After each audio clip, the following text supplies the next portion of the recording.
श्लोक संख्या 10। सह यज्ञा प्रजा सुष्ट्वा पुरा उवाच प्रजापते अनेन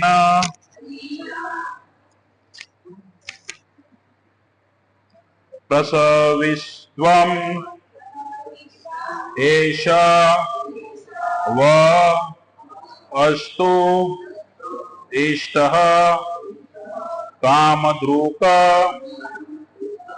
सह यज्ञा प्रजा सुष्ट्वा पुरा उवाच प्रजापते अनेन प्रसविष्यत्वम् एष व अस्तु इष्टकामधुक् सह यज्ञा प्रजा सुष्ट्वा पुरा उवाच प्रजापते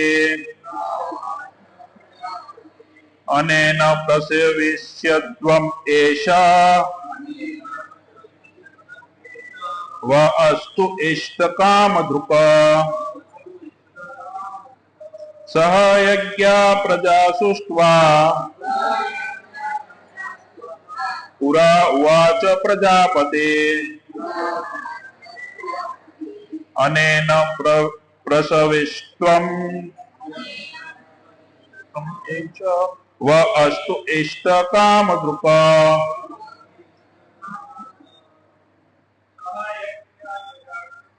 सह यज्ञा प्रजा सुष्ट्वा पुरा उवाच प्रजापते अनेन प्रसविष्यत्वम् एष व इष्टकामधुक्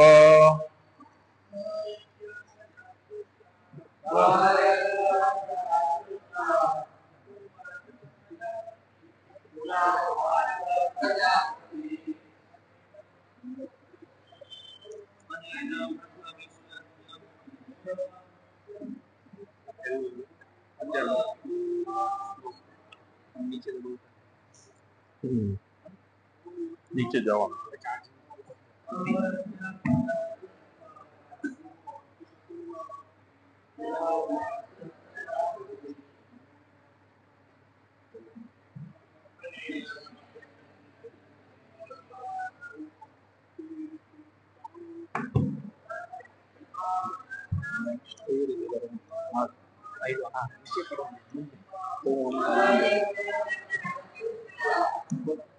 આમાં જોઈને હું બોલી લઈશ પછી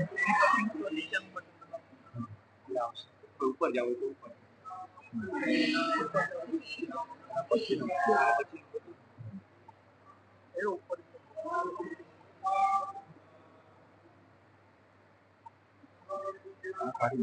આના પછીનું જ લઈ લેતા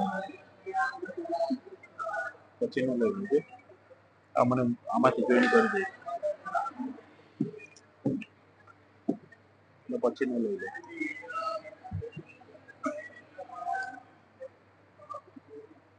स इष्ट उष्टकामधुक्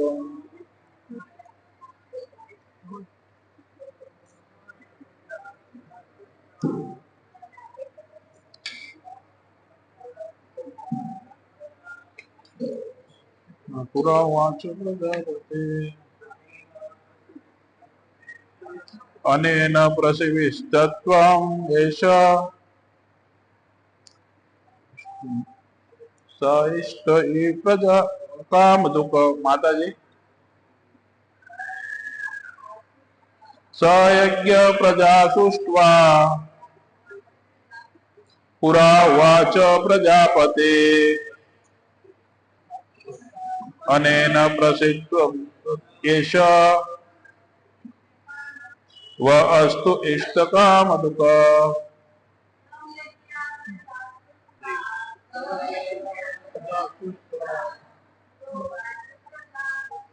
पुरोवाच प्रजापते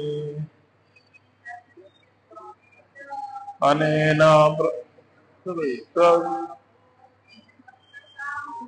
વ અસ્તુ ઇષ્ટ કામદુક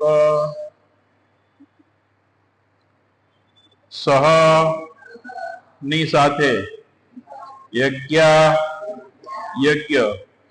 પ્રજા સંતાનો સૃષ્ટવા સર્જન કરીને પૂરા પ્રાચીન કાળમાં ઉવાચ બોલ્યા પ્રજાપતિ જીવોના સ્વામીએ અને ન આના વડે પ્રસવિષ્ટ્વમ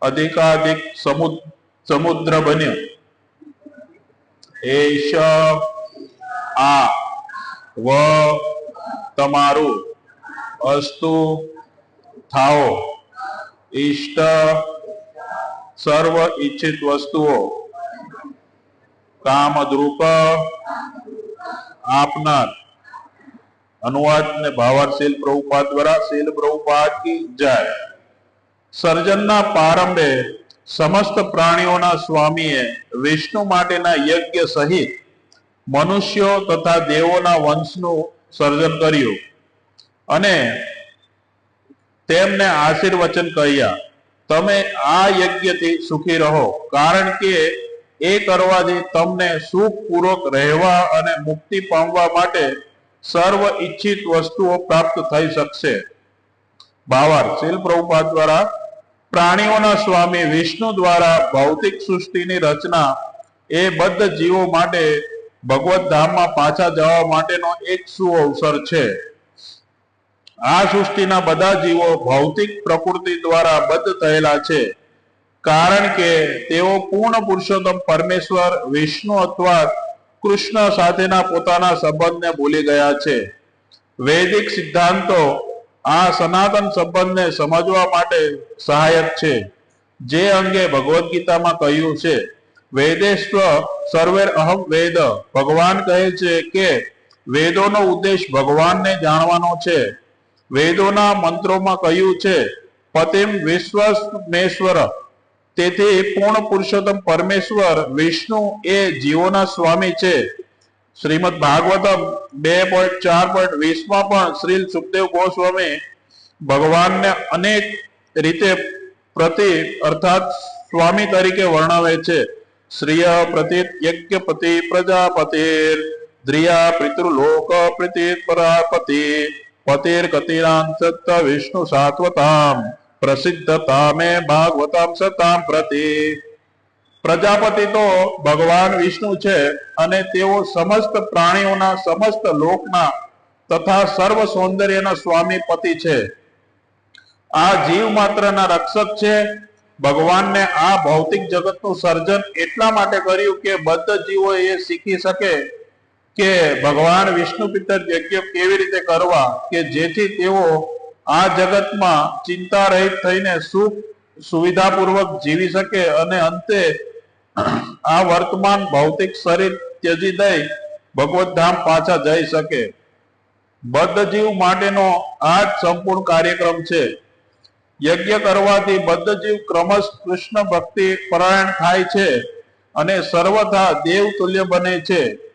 કળિયુગમાં વૈદિક શાસ્ત્રોએ સંકીર્તન યજ્ઞ ભગવાનના નામોનું સંકીર્તન કરવાની આજ્ઞા કરી છે અને આ દિવ્ય પદ્ધતિનું પ્રવર્તન ભગવાન શ્રી ચૈતન્ય મહાપ્રભુ દ્વારા આ યુગમાં મનુષ્ય માત્રના ઉદ્ધાર માટે કરવામાં આવ્યું છે સંકીર્તન યજ્ઞ તથા કૃષ્ણ ભાવનામૃત વચ્ચે સંવાદિતા રહેલી છે શ્રીમદ ભાગવતમ 15.32 માં સંકીર્તન યજ્ઞના સંદર્ભે ભગવાન કૃષ્ણના ભક્તિમય સ્વરૂપ તરીકે ભગવાન ચૈતન્યનો નીચે મુજબ ઉલ્લેખ કરે છે કૃષ્ણ વર્ણમ તિસા કૃષ્ણમ સાંગો શાસ્ત્ર પાર્ષદમ યજ્ઞ સંકીર્તન પ્રયર યજંતિ સુમેધસ આ કળિયુગમાં જે લોકો બુદ્ધિશાળી છે તેઓ ભગવાનની તેમના પાર્ષદો સહિત સંકીર્તન યજ્ઞ દ્વારા પૂજા કરશે વેદોમાં વર્ણવેલા અન્ય યજ્ઞો આ કળિયુગમાં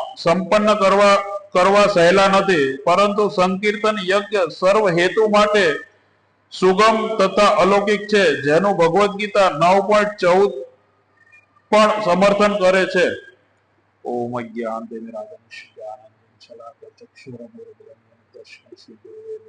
શ્રી ચૈતન્ય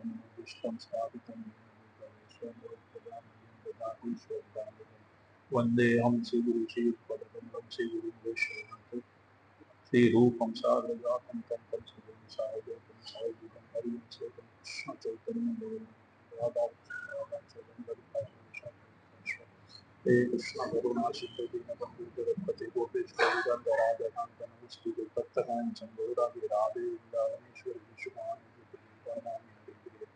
પાંચાગલપદ્રુતિ સકૃપા સિંધુ જગતિદાનામ પાવને વૈષ્ણવ જય શ્રી કૃષ્ણ ચૈતન્ય પ્રભુ નિત્યાનંદ શ્રી અદ્વૈત ગદાધર શ્રીવાસાદિ ગૌર ભક્તવૃંદ.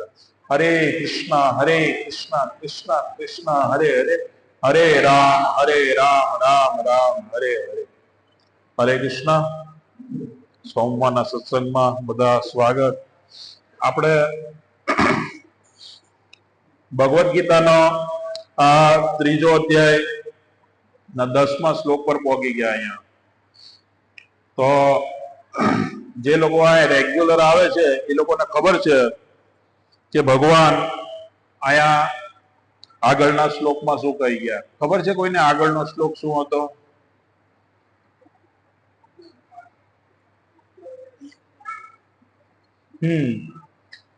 કે વિષ્ણુ પિત્તરથી યજ્ઞ તરીકે કર્મ કરવું જોઈએ, અન્યથા આ ભૌતિક જગતમાં કર્મના બંધન ઉત્પન્ન થાય છે. એટલે એવા કાર્યો કરવાની અહીંયા વાત કરી રહ્યા છે ભગવાન. આ અધ્યાયનું નામ છે કર્મયોગ. આની પહેલાનો અધ્યાય હતો એમાં હતું શરીર અને આત્મા અલગ અલગ છે.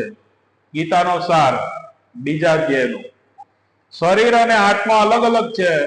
શરીરના કાર્યો અલગ હોય છે અને એવા કાર્યોથી એવું કરવું જોઈએ કે જેથી કરીને આપણે ભગવત ધામ પાછા જઈ શકીએ.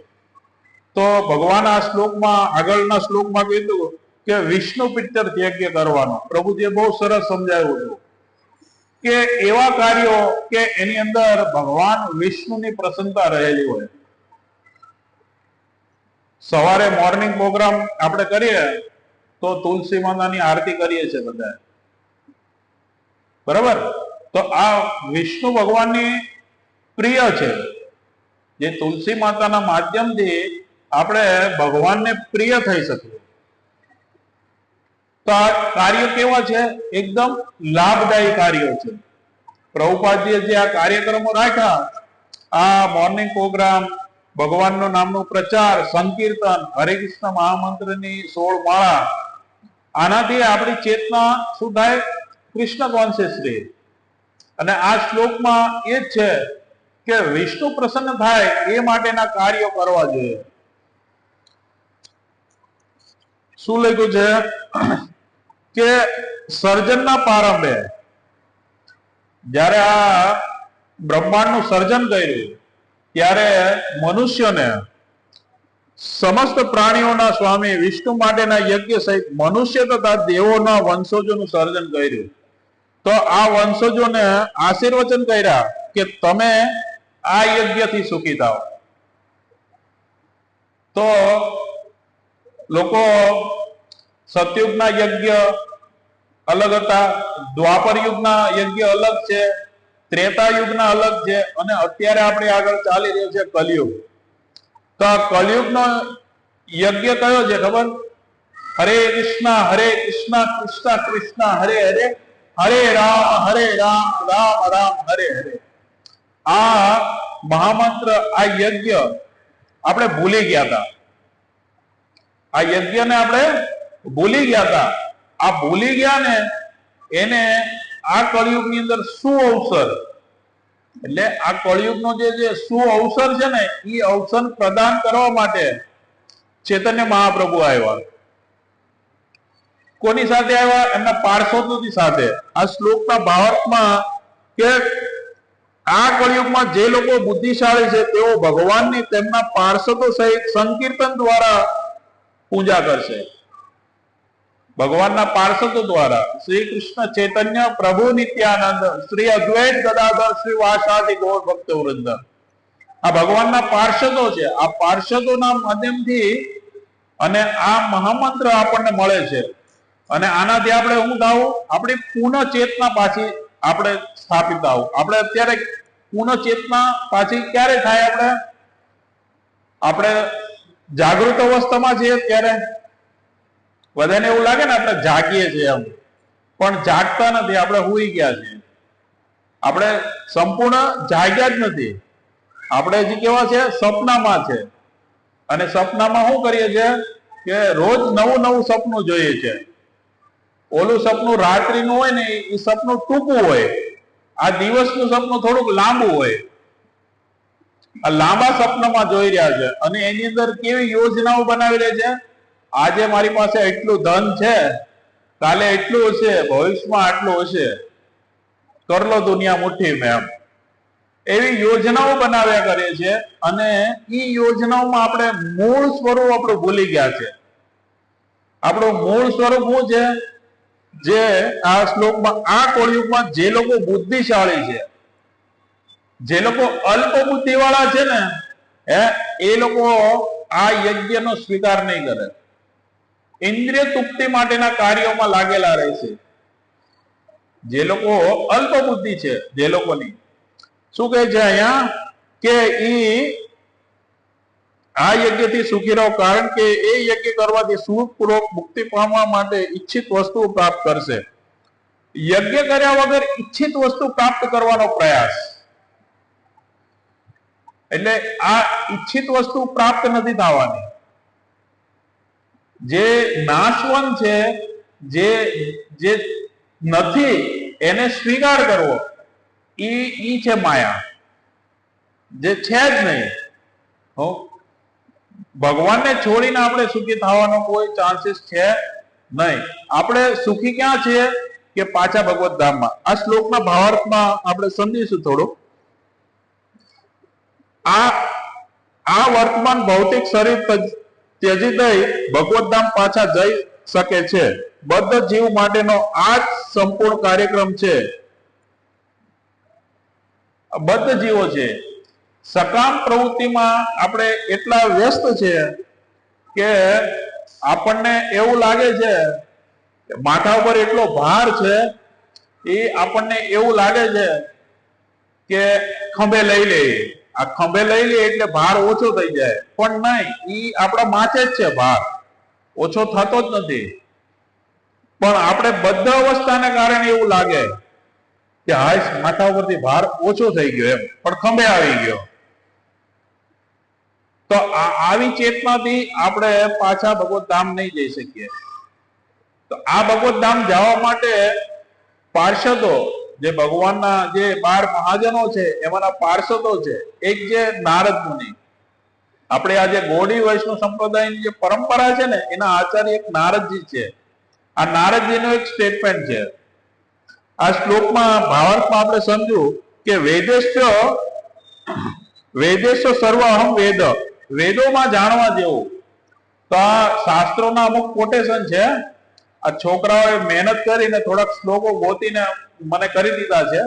મારી કોઈ એવા લેપટોપ ને મને આવડતું નથી, પણ પ્રયાસ કરું છું આમાંથી થોડોક સમજાવવાનો.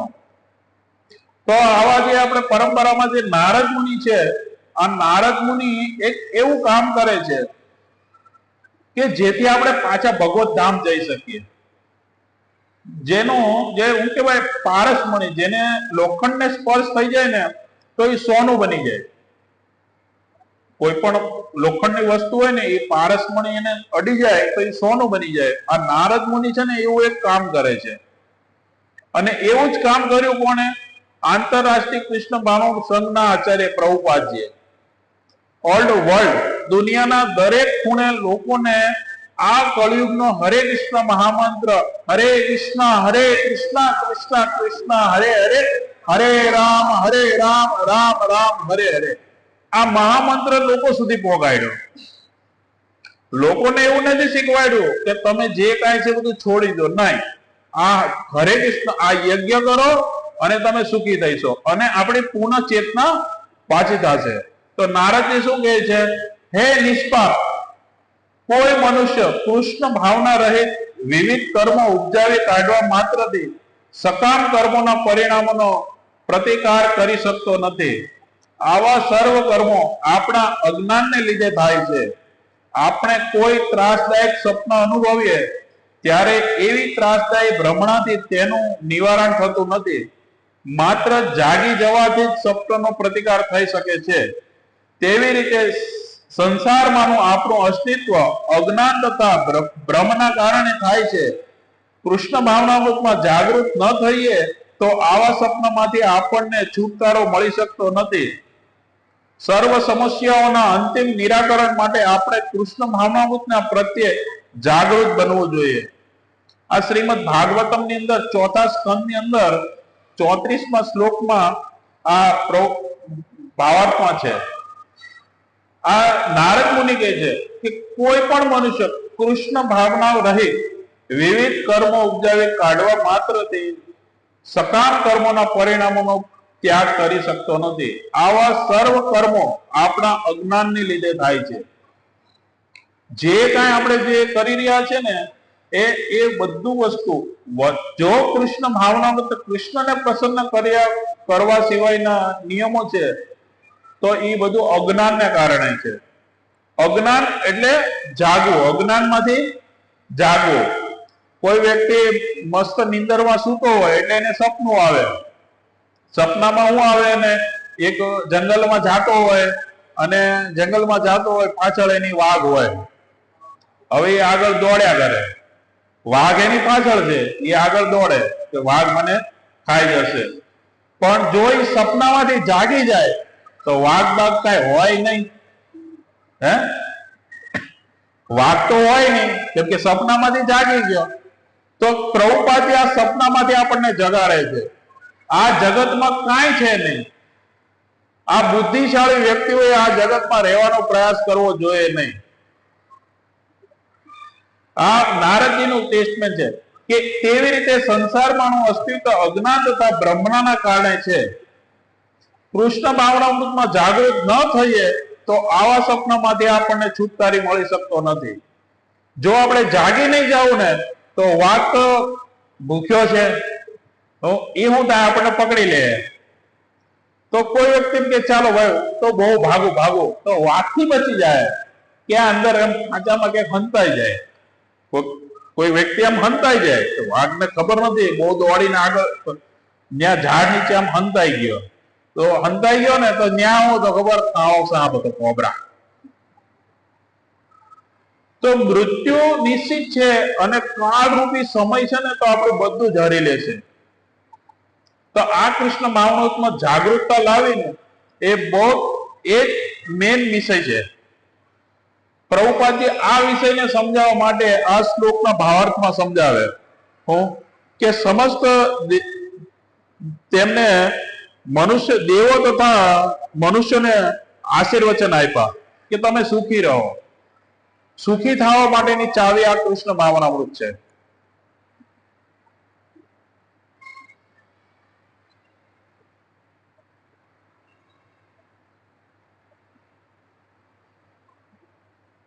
કોઈ માણસ માથા ઉપર એક બોજ લઈને જતો હોય અને તેનો ભાર લાગે ત્યારે તે ખંભા ઉપર મૂકે અથવા રાહત આપે, આમ એવી રીતે એને એવું લાગે કે નીકળી ભાર ઉતરી જાય. એવી રીતે હમણાં સમજાયું ને, એવી રીતે એમ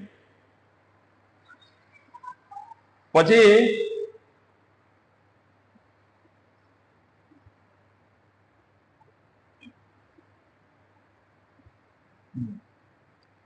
ભગવાન આગળ સમજાવે છે આ શ્લોક ને અંદર.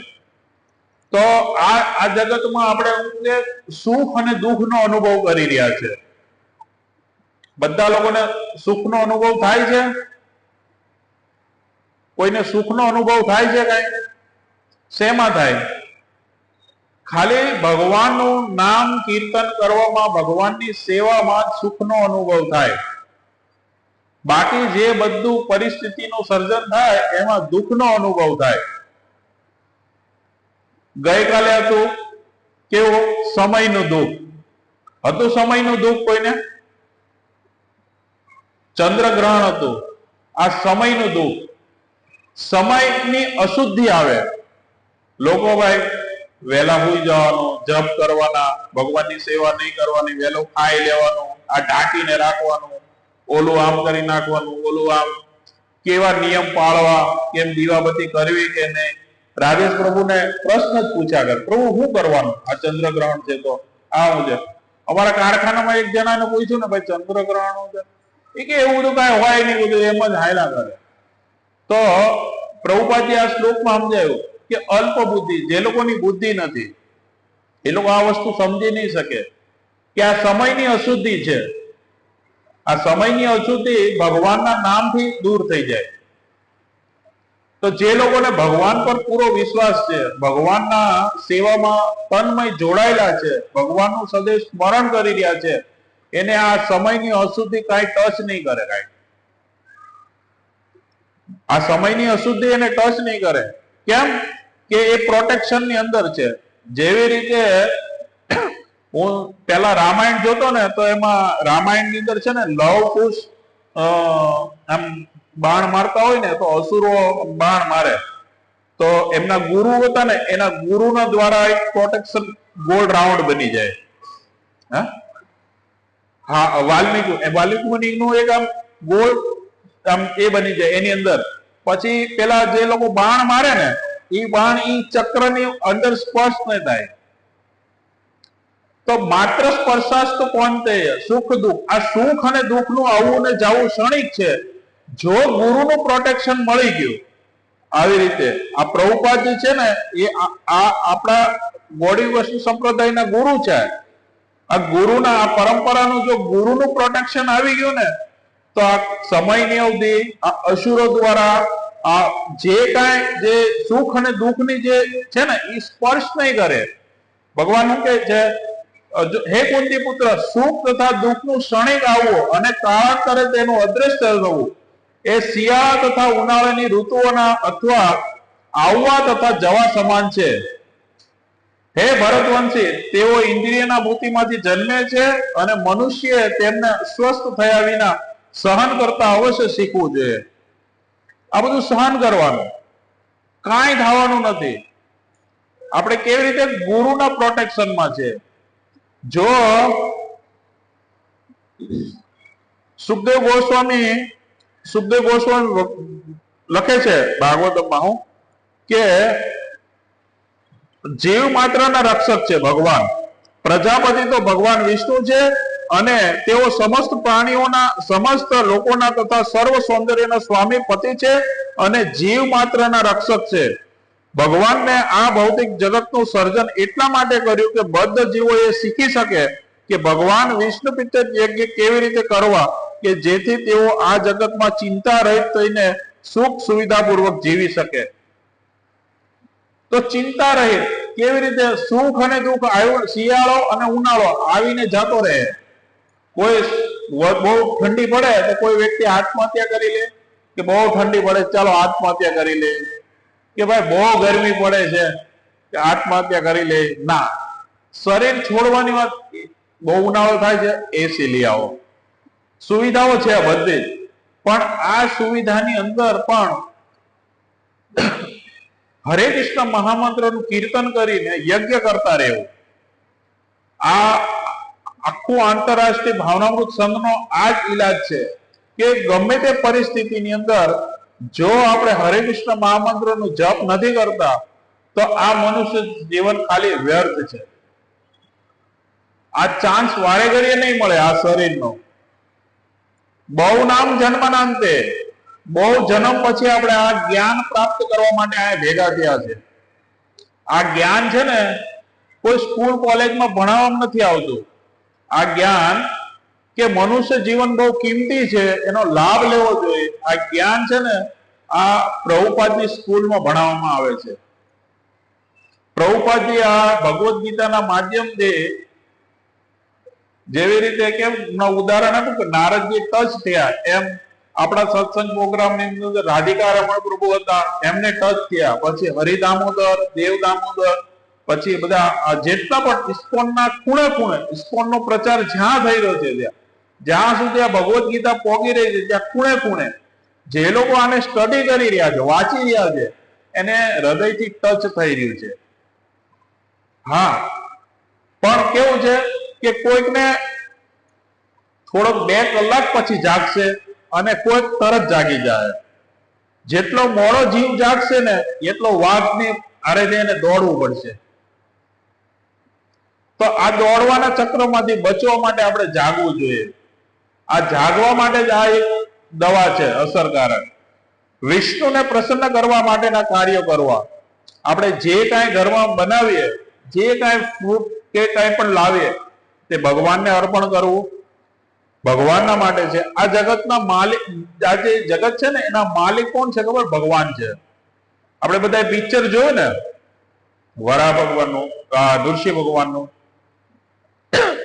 તો પ્રહલાદ મહારાજ કહે છે એક અસુર હોય ને એને નીચે નાખી દેવાનો, નાખવાનો હોય પ્રહલાદ મહારાજને. એ કે મને રાજાનો આદેશ છે તો હું નીચે નાખી દઈશ તને એમ.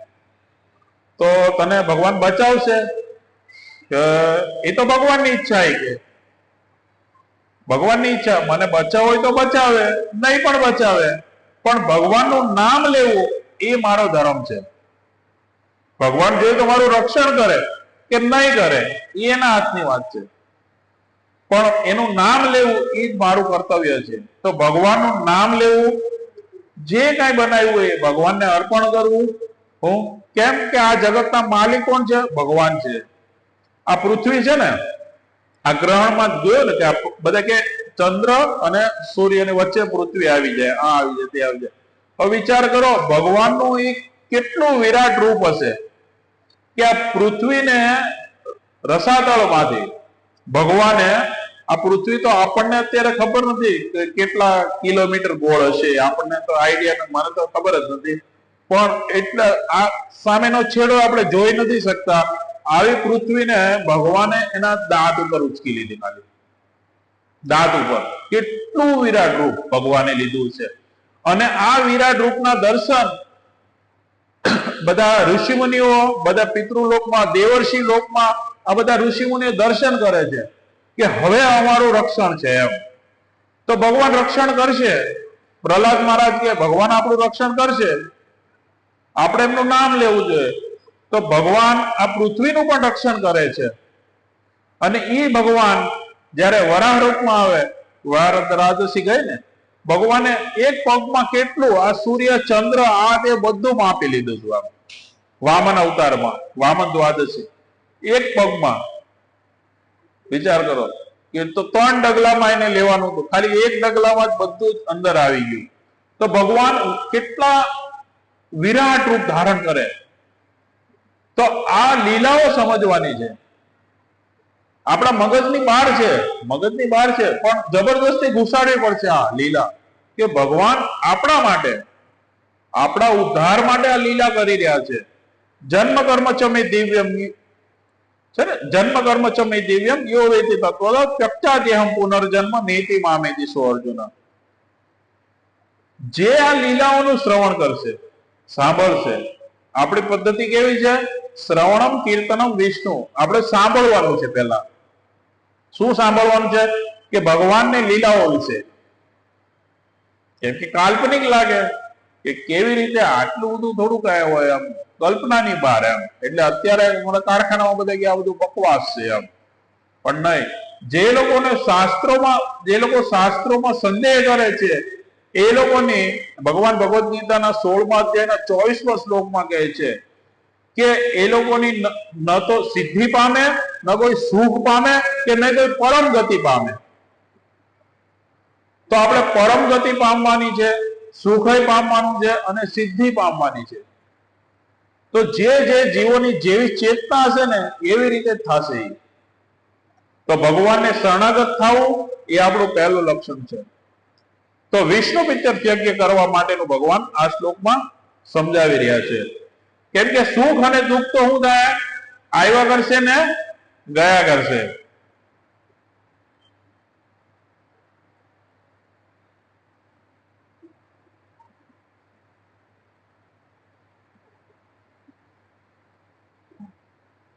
અવિદ્યા રૂપ સંસાર દ્વારા જીવને વારંવાર જન્મ મૃત્યુ સહેવા પડે છે.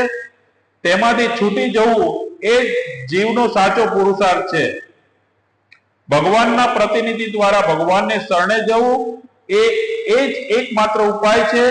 મનુષ્ય ભગવાન વાસુદેવની ભક્તિમાં તલ્લીન ન થાય તો તે આ સંસારમાંથી સંપૂર્ણપણે વિરક્ત થઈ શકતો નથી અને તેને સાચું જ્ઞાન પ્રાપ્ત થવાની શક્યતા પણ રહેતી નથી. ભગવાન આ શ્લોકમાં અર્થમાં શ્લોકમાં સમજાવે. આ સંસાર કેવો છે? અવિદ્યા રૂપ છે. જો વિષ્ણુ પિત્તર યજ્ઞ કરીશું, ભગવાનને પ્રસન્ન કરવાના કાર્ય કરીશું, અને ઈ કરી રહ્યો છે કોણ? જે કૃષ્ણ ભાવના સંઘમાં જોડાય અને ચૈતન્ય મહાપ્રભુની આજ્ઞા અનુસાર લોકોને કહે છે કે ભજો કૃષ્ણ અને કરો કૃષ્ણ શિક્ષા. બોલો કૃષ્ણ, ભજો કૃષ્ણ અને કરો કૃષ્ણ શિક્ષા. એટલે આપણે બોલવાનું છે કૃષ્ણનું નામ, ભજવાનું છે અને લોકોને પણ કહેવાનું છે કે આના સિવાય આપણો કોઈ ચાન્સીસ નથી અને ઘેરે ઘેરે જવાનું છે. અને એના પર ચૈતન્ય મહાપ્રભુની વિશેષ કૃપા હશે. પ્રભુપાદજી કહે છે કે તમે શીખી ગયા તો તમે ગુરુ બની જાઓ. આ કાંઈ બહુ બુદ્ધિ લગાવવાની કે બહુ સંસ્કૃત આ તે બધું કાંઈ જરૂર નથી. કાંઈ આટલું જ છે. હરે કૃષ્ણ મહામંત્ર જપ કરો અને લોકોને કૃષ્ણ ભક્તિમાં લગાડો. તો અવિદ્યારૂપ સંસાર દ્વારા સંસારમાં જે જીવ છે ને એ વારંવાર જન્મ મૃત્યુમાં પડેલો છે.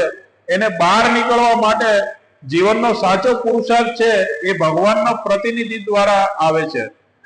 અને પ્રભુપાદજી ભગવાનના પ્રતિનિધિ છે.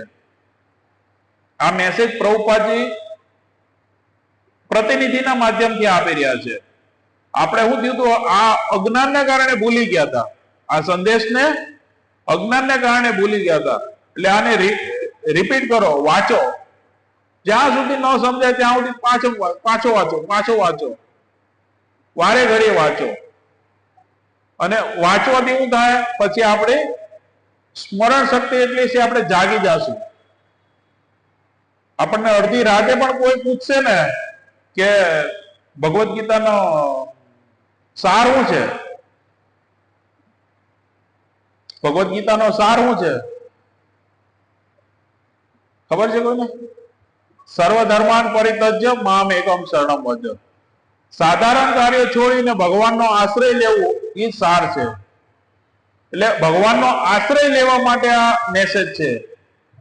તો પ્લીઝ તમને બધાને રિક્વેસ્ટ છે, વધારે સમય નહીં લેતા આ સાચું જ્ઞાન પ્રાપ્ત કરવા માટેનો એક શું અવસર મળ્યો છે આ શરીરની અંદર, તો એનો લાભ લ્યો. બાકી આ બધું ગયા વખતે હરિદામોદર પ્રભુએ સમજાવ્યું ને કે ગણેશ ઉત્સવ હતો, કાંઈ ખબર પડી નહીં, ઢોલ વગાડ્યા, ધમ ધમ ધમ ધમ ધમ, પતી ગયું. હવે આવતા વર્ષે વાત. હવે પછી આ ગણેશ ઉત્સવ ગયો, પછી પાછો બીજો ઉત્સવ આવી જશે, નવરાત્રી. કાંઈ નહીં, બસ જાગો, નાચો, કૂદો, બસ.